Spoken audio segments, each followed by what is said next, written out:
hahanapin ka, tatalikdan ng kasalanan, diringgin mo. Lord, pinaniniwalaan namin. Nagpapakumbaba po kami. Kahit na nadadala ng silakbo ng damdamin, dahil hindi na namin kaya ang bigat ng maraming pasanin. Pakinggan mo po ang daing ng bayang Pilipinas, lalo na yung mga sinisiil sa kawalang katarungan. Panginoon, ikaw ay nasa lahat ng dako. Nakikita mo ang lahat ng bagay. Walang malilihim sa iyo. Idinadalangin po namin mula sa tanggapan ng Pangulo, sa mataas na hukuman, sa Senado, sa Kongreso, tanggapan ng Ombudsman, Lord, sa lahat ng mga tanggapan ng mga bayan, Panginoon, hinihiling namin ang pagkilos ng iyong dakilang kapangyarihan. Kapangyarihan hindi kayang sagkaan ng sino man. Naniniwala pa rin kami na ikaw Diyos na makapangyarihan at makatarungan. Ang banal na kasulatan na nagsasabi, ang nagmamataas iyong binabagsak, at ang bawat sangang hindi namumunga, pinuputol mo. Panginoon, marami sa aming mga pinuno ang hindi namumunga. Kaya hinihiling namin putulin, matanggal sila sa kanila pong kinalalagyan. Isara mo po ang lahat ng pagkakataon upang hindi sila mapagyabang. Ikaw naman po ang nagsabi, ang nagmamataas ibinabagsak mo. Sila na nagmamataas dahil sa kalakatayuan at kapangyarihan. Lord, kami po ay dumadalangin. Ngayon ang panahon, Lord, pakinggan mo po ang aming daing. Isara mo po sa kanila lahat ng pagkakataon upang hindi sila mamamayagpag. Pinakikinggan mo ang hibig at daing ng mga nahihirapan. Kami po ay sumasamo sa oras na ito, Panginoon. Tulungan mo po kami. Kasihan mo po ang bawat isa na nagmimithi na mabago ang kalagayan ng bansang Pilipinas. Matanggal, Panginoon, ang mga hindi karapat-dapat na pinuno ng aming bayan. Alisin mo po sila, Panginoon. Higit sa lahat, nagtitiwala kami sa iyong magagawa. Kasihan mo lamang po, Panginoon, ang aming mga gawa, ang mga pagkilos. Ilagay mo po sa iyong pag-iingat.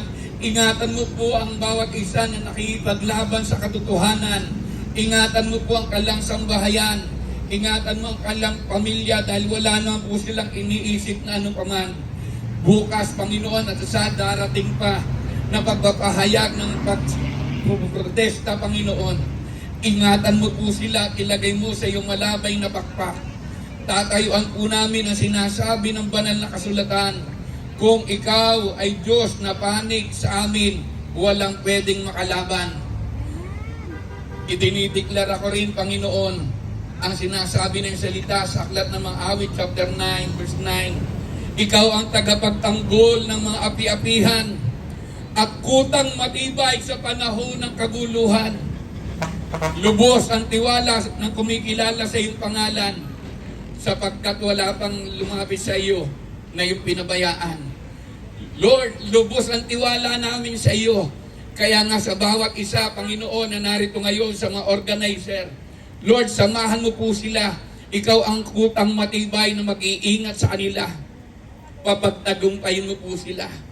At sa pangalan ng Panginoong Hesus, ganap naming sinasaklawan anumang impluensya ng kadiliman. Hindi namin pinapayagan, sinasaway namin lahat ng pandaraya, ng panlilinlang, ng karahasan, ng pagmamanipula. Pinuputulan namin ang kapangyarihan. At sa pangalan mo, Jesus, hinihiling namin ang pabor para sa tagumpay, kagaya ng ginawa mo, Panginoon, sa panahon ng mga Israelita, nung wala na silang matakbuhan at masilungan.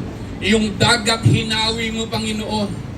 Kaya nga sa labang ito, ikaw ang aming itinataas. Hawiin mo ang lahat ng balakid, lahat ng sagabal, sa lahat ng pagdaraanan ng pakikipaglaban na ito, Panginoon, para sa katarungan. Pagpalain mo po ang bansang Pilipinas, ang nag-iisang Kristiyanong bansa sa Asia. Panginoon, tulungan mo po kami na maibangon ang dangal ng perlas ng silangan. Hinihiling namin ang iyong tulong at gabay, ang iyong pagkilos. Antigin mo po ang puso ng sambayan ng Pilipino, saan man sila naroon, saan man lugar, na makita nila ngayon ang nagbubulagang katotohanan ng kadiliman sa kanilang kasakiman at pagsasamantala sa kapangyarihan. Makita nila yung kalagayan po nila, Panginoon, bilang individual na mamamayan na nahihirapan. Alalahanin mo po, Panginoon, ang aming daing at pagsamo. Kaya sa oras na ito, O Diyos, hinihiling namin ang pabor, maging sa sandatahang lakas at sa tanggapan ng mga kapulisan. Ang liwanag na nanggagaling sa iyo, ang siyang tumanglaw. Makita ng mga pinuno ng aming mga kapatid na naka-uniforme na sila man ay may mga pamilyang sibilyan na madadamay din, Panginoon, sa katiwalian. Makita nila habang sila'y nasa posisyon, makikinabang pa sila, pero bandang huli, kapag wala na sila sa serbisyo, mararamdaman na rin nila, Panginoon, ang bigat ng kawalang katarungan. Kaya hinihiling po namin, Lord, liwanagan mo po ang kalampuso at isipan. Antigin mo ang kalandamdamin upang ipaglaban ang katwiran at pananagutan na kalang sinumpaan, na hindi sila naglilingkod sa iilan, kundi ang pinaglilingkuran nila ay ang saligang batas at ang mamamayan. Dinadalangin din po namin, Panginoon, ang iyong pagkilos at pagsama. Bukas, Panginoon, kasihan at biyayaan ng magandang panahon. Pagpalain mo po, Panginoon, ang kalikasan. Pagpalain mo rin ang bawat kalusugan. Bigyan ng lakas, tatag, ang bawat pangangatawan. Lalo na, Panginoon, yung mga nangunguna, Panginoon, sa pakipaglaban na ito. Tulungan mo po sila at hayaan mo, Panginoon, matugunan ang pangangailangan para sa pakipaglaban na ito. At sa bawat isang narito ngayon, Panginoon, bilang iyong kinatawan, nagsasalita po ako as a minister of the gospel, Panginoon. Nagsasalita ako ayon sa iyong kalooban ng biyaya at pagpapala sa lahat ng aspeto ng kanilang buhay, sa pisikal, material, emotional at spiritual. Lord, I declare blessing upon blessing in the name of Jesus. At sa bawat isa, Lord, na dumadaan lang, dalangin ko po, antigin mo rin po ang kalamdamdamin. Manindigan din po sila sa katotohanan. Ingatan mo po ang bawat isa na may taglayin na lakas. Aangkinan namin ang araw ng bukas ay bagong pag-asa at bagong pagkakataon.